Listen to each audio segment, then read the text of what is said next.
ไปเป็นทุติยสูจิสูตรว่า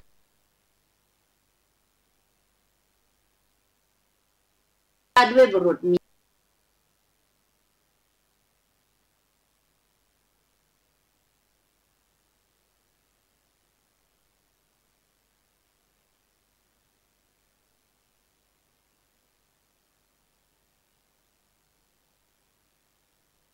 แล้วออกทางขาอ่อนเข้าไปในขาอ่อนแล้วออกทางแข้ง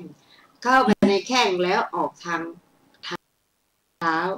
ได้ยินว่าบุรุษนั้นส่งเสียงร้องครวญครางดูก่อนภิกษุทั้งหลายสัตว์นี้เป็นคนเศร้าเสียดอยู่ในกรุงราชคฤห์นี้เองอรรถกถาเรื่องสัตว์มีขนเป็นวินิจฉัยดังต่อไปนี้บทว่า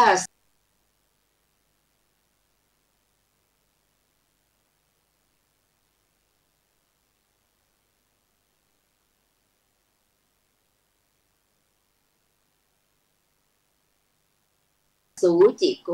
ได้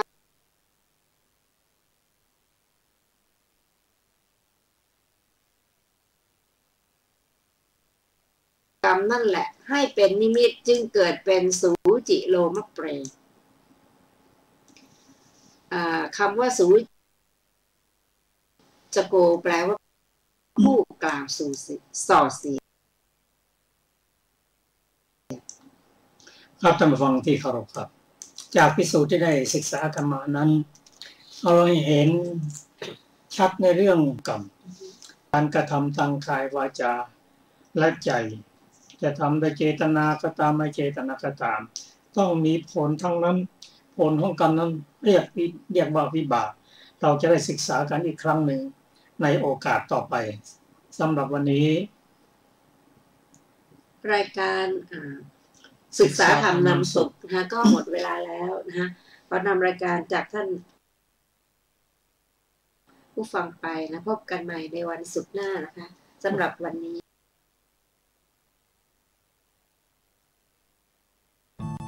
วันเสาร์หน้าก็ได้สวัสดีค่ะ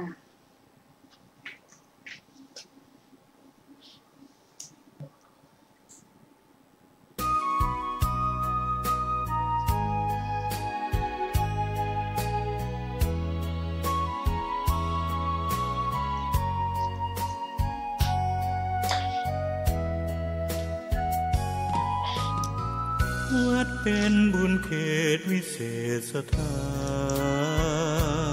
นเหมือนทิพย์วิมานของหมู่ประชาสะอาดรื่นรมด้วยร่มเงาไม้ได้ร่วมศรัทธาสมเป็นศาลาแหล่งพักพิงใจเพื่ออาจอำไพแต่ทำชวนเจืออุเพื่อเราพองปัดป้องปวงภัยขอน้อมดวงใจกราบไหว้วันทาวัดเล็กหรือใหญ่นั้นไม่สำคัญวัดเท่าเทียมกันด้วยแรงพัฒนาพระทรงเคร่งครัดทำกิจวัตรทุกวันเวลามีจิตเมตตาต่อชาวสังคมระฆังกังวานขานเร่งศรัทธาคิดพัฒนาวัดให้เหมาะสมดื่มด่ำธรรมะขจัดตัณหา